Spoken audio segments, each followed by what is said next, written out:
శ్రీ గురుభ్యో నమః. శ్రీమాత్రే నమః. నిత్యం మనం చేసే పూజలు లేదా పూజలకు పాపకర్మలకు ఎలాంటి ఫలితం లభిస్తుందో మీకు తెలుసా? మనం చనిపోయిన తర్వాత స్వర్గం లేదా నరకం లభిస్తుందా అనే విషయం తెలుసుకోవాలని అనుకుంటే ఈ కథను వినండి. ముందుగా ఈ వీడియో కనుక మీకు నచ్చినట్లయితే ప్లీజ్ లైక్ చేయండి, షేర్ చేయండి, సబ్స్క్రైబ్ చేసుకోండి. చనిపోయిన తర్వాత స్వర్గానికి దూరంగా నలుగురు వ్యక్తులు నిలబడ్డారు. ఆ నలుగురు వ్యక్తులలో మొదటి వ్యక్తి రాజు, రెండవ వ్యక్తి వ్యాపారస్తుడు, మూడవ వ్యక్తి పండితుడు, నాలుగవ వ్యక్తి పేదవాడు.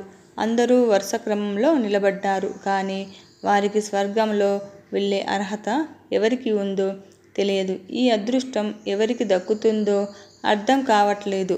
రాజుకి చనిపోయే ముందు ఒక అలవాటు ఉండేదన్నమాట. అది నేను గొప్ప అనుకోవటం. ఎప్పుడు చనిపోయాక కూడా అదే మాట. భూమి మీద ఉన్నప్పుడు మంచి కర్మతో నేను చేశాను, మంచి పనులు నేను చేశాను అని నాకే మంచి పేరు ప్రతిష్టలు ఉన్నాయి. ప్రజలకు ఏ లోటు లేకుండా చూసుకున్నాను. అందుకే నాకే దక్కుతుంది స్వర్గానికి వెళ్ళే అదృష్టం అని చెప్పాడు. ఇప్పుడు వ్యాపారి అంటాడు, నేను ఎంతోమందికి సహాయం చేశాను, దాన ధర్మాలు చేశాను, పేదవాళ్లకు ఇండ్లను కట్టించాను, అందుకే నాకే దక్కుతుంది స్వర్గంలోనికి వెళ్ళే అర్హత అని అంటాడు. ఇప్పుడు పూజారి అంటాడు, మీరు ఏమైనా అనుకోండి, కానీ ఆ అదృష్టం నాకే దక్కుతుంది అనేసరికి అందరూ ఒకేసారి ఆలోచిస్తారు. పూజారి రాత్రింబవళ్ళు దేవుడు ధ్యానంలోనే ఉంటాడు కదా, దేవుడి పేరే జపం చేస్తాడు కదా, పూజలు వ్రతాలు చేస్తాడు కదా, ఆయనకే దక్కుతుందేమో అని ఆ ముగ్గురు ఆలోచించుకుంటారు. అందరూ తమ తమ గొప్పలు చెప్పుకుంటున్నారు. కానీ పేదవాడు మాత్రం ఏమీ మాట్లాడకుండా తల వంచుకొని మౌనంగా నిలబడ్డాడు. అంతలోనే స్వర్గం తలుపు తెరుచుకుంది. లోపల నుంచి ఒక దైవదూత వచ్చి నిలబడ్డాడు. ఆ దైవదూత చేతిలో ఒక పుస్తకం కూడా ఉంది. అందులో ఆ నలుగురి కర్మ ఫలితాలు రాసి ఉన్నాయి. ఆ దైవదూత మొదటిగా రాజుని ఇలా రా అని పిలిచాడు. ఇప్పుడు చెప్పమని, జీవితంలో ఏమేమి మంచి పనులు చేశావో అని అడిగాడు. నేను ఈ పుస్తకంలో చూసి అప్పుడు నీకు స్వర్గానికి అర్హత ఉందా లేదా అని చెప్తాను అని అప్పుడు రాజు చెప్పడం మొదలుపెట్టాడు.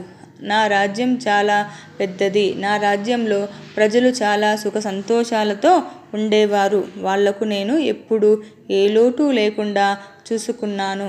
అదే నా మంచి కర్మలు అంటాడు. రాజు ఆ దైవదూత పుస్తకం వైపు చూశాడు. చూసిన తర్వాత, నిజమే, నువ్వు మంచి కర్మలే చేశావు.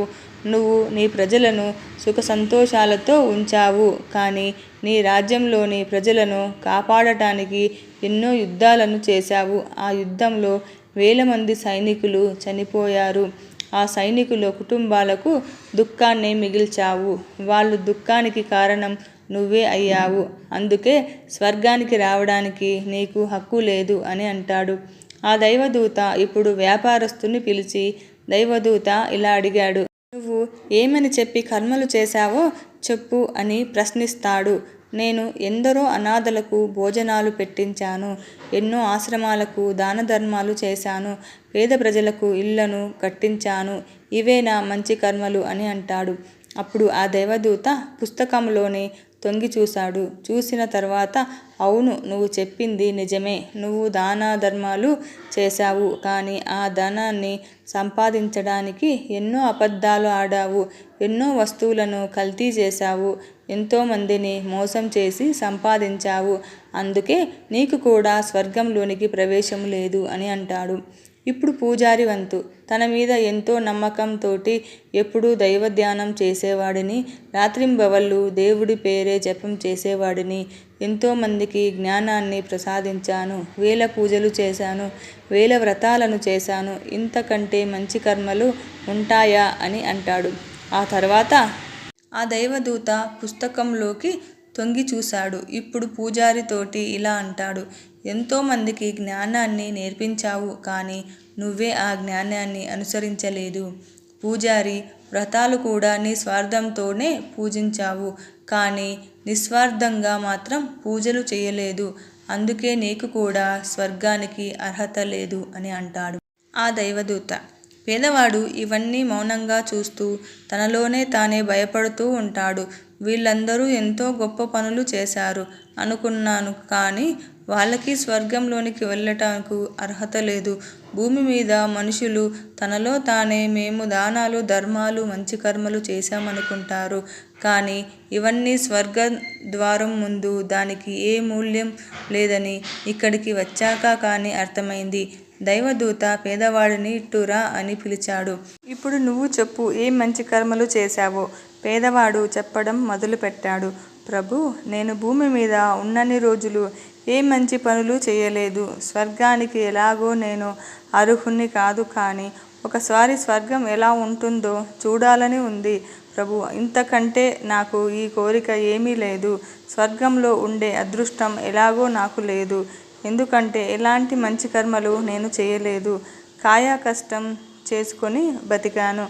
వచ్చిన రూపాయి నా కుటుంబానికి పోషించుకోవడానికి సరిపోయేది. ఇక దాన ధర్మాలు చేయడానికి నా దగ్గర ఏమీ మిగిలి ఉండేది కాదు. మిగిలిన సమయం నా తల్లిదండ్రుల సేవలో మునిగిపోయేవాడిని. అప్పుడప్పుడు గుడికి వెళ్ళేవాడిని. దేవుడితో నన్ను పుట్టించినందుకు కృతజ్ఞతలు చెప్పుకునేవాడిని.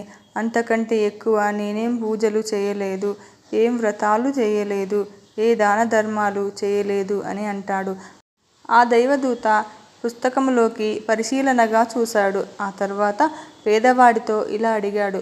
నీకు తెలియకుండానే ఒక మంచి పని చేసే ఉంటావు, గుర్తు తెచ్చుకో అంటాడు ఆ దైవదూత. పేదవాడు ఆలోచనలో పడ్డాడు. గుర్తొచ్చింది. ఒకరోజు నాకు బాగా ఆకలి వేస్తుంది అని తినడానికి కూర్చున్నాను. అనారోగ్యంతో సరిగ్గా నడవలేకపోతున్న ఒక కుక్క నా దగ్గరికి వచ్చి నేను తింటున్న అన్నం వైపు చూస్తూ ఉంది అని నా ఆకలి చంపుకొని ఆ కుక్కకి అన్నం పెట్టాను. ఆ రోజు రాత్రి నేను పస్తులుగానే పడుకున్నాను. ఆ మాట విన్న దైవదూత పేదవాడి వైపు చూసి నవ్వాడు. ఇప్పుడు చెప్పు, నువ్వు మంచి కర్మలు చేయలేదని అంటావేమిటి? నీ కడుపు మార్చుకొని ఆ కుక్కకి అన్నం పెట్టావు. ఇది నీ మంచి కర్మ. ఇది నీ ఆకలి చంపుకొని ఆ జీవికి కడుపు నింపావు. అప్పుడు నువ్వు చేసిన కర్మకి ప్రతిఫలం దక్కబోతుంది అని ఆ పేదవాడికి సన్మాన సత్కారాలతో స్వర్గంలోనికి అనుమతిస్తాడు. మంచి పనులు అనేది దురాశ, దుర్బుద్ధి మరియు భ్రమల ప్రభావంతో జరగవు. వాటిని మంచి పనులుగా వర్గీకరించారు. లాభం, మోహం, భ్రాంతి అనే అర్థంతో రావడం లేదు. మంచి పనులు వర్గంలోనికి లెక్కించబడవు. నిస్వార్థంగా చేసే ఒక మంచి పని కూడా జీవితంలో ఎప్పుడూ నిలిచే ఉంటుంది. అవి మాత్రమే మంచి పనులు విభాగంలో లెక్కించబడతాయి. స్వార్థంగా చేసే ఒక్క పుణ్యానికి కూడా మీ పాపాలన్నింటికీ కడిగేసే శక్తి ఉంటుంది. కాబట్టి మీకు అవకాశం వచ్చినప్పుడు నిస్వార్థంగా మరియు మంచి పనులతో మంచి పనులు చేయండి. దాన ధర్మాలే చేయనవసరం లేదు.